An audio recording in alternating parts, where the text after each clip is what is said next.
God is greater than the devil. What is God saying? Because we turn our focus there, and what happens is you develop an exchange of energy and power, and then he can take root, and then you'll start to feel it in your emotions. So I found that the enemy attacks your mind.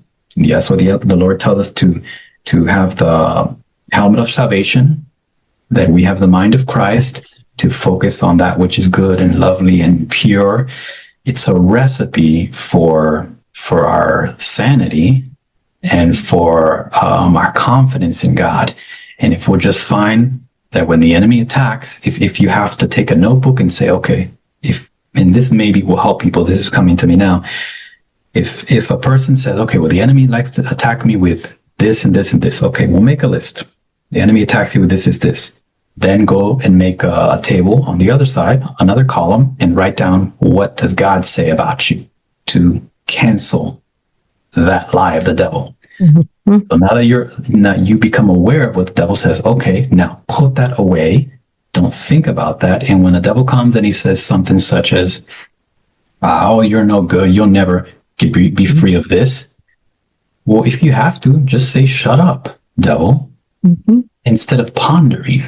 Because if we allow ourselves to be a victim when in reality we're not, we become a slave to the enemy. So sometimes righteous anger has to come out, and you have to just be so desperate, not in the sense of crying out, but desperate to where you're just like, I've had enough. And when you cross that threshold, suddenly the enemy will back up, and he's scared of you because, he won't allow me to attack him. She won't allow me.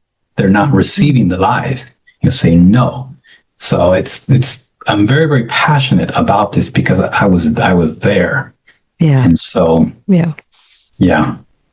Oh, this has been so good, Brian. Thank you so much for coming on with me. This is a beautiful dream, and your sharing was so good. I just feel like we are strengthening people and giving them ways to progress so that they are with us when we head over that hill into the promised land. That's because it is going to happen.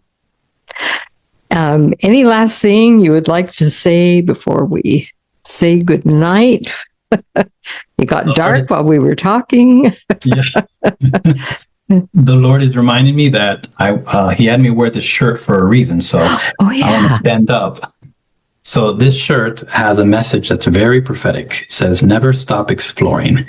And so this is just a reminder to all of us believers.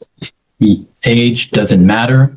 We are one body. The Lord loves us as His children. Literally, he sees us. And sometimes if you have to sit still and just imagine yourself, visualize yourself, and we don't need to be afraid of that because the Lord gave us the imagination. So we just use it in a good way with Him, and just imagine yourself meeting with the Lord somewhere.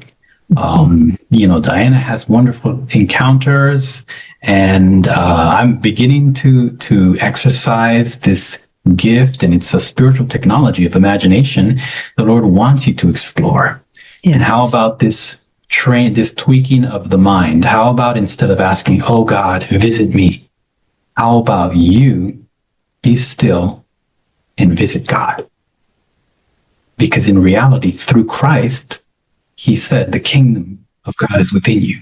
Yes. And if the Lord is in here, well, just go inward, quiet yourself, disconnect from everything that draws your attention. It takes discipline at the beginning, but it does get easier, and you will begin to experience His love, His peace. I typically feel waves of energy, exiting, transmitting outward, and I feel myself expanding. It's just a beautiful feeling because that it lets you know, wow, God, you're real and you're with me. Mm-hmm. So take things in your hands and say, "Lord, I'm going to visit you," and just imagine yourself visiting with the Lord. Yes. And never stop exploring, as the shirt says. So. I love that. That is a perfect way to end our evening together. Thank everyone for joining us tonight. Be sure to follow Brian. Love Has a Name YouTube channel, and be blessed by his ministry as well. You can tell that he is a deep teacher and he is equipping us. So I really appreciate that. We're in uncharted territory, but we're going to make it. And we are going to stand on the top of that hill and look over at the promised land and then run into our inheritance. So thanks for joining us. And thank you, Brian, for being with me tonight. Thank you. Be blessed, everyone. Oh, I didn't mean to cut you off. No, it's all right. And we will see you all again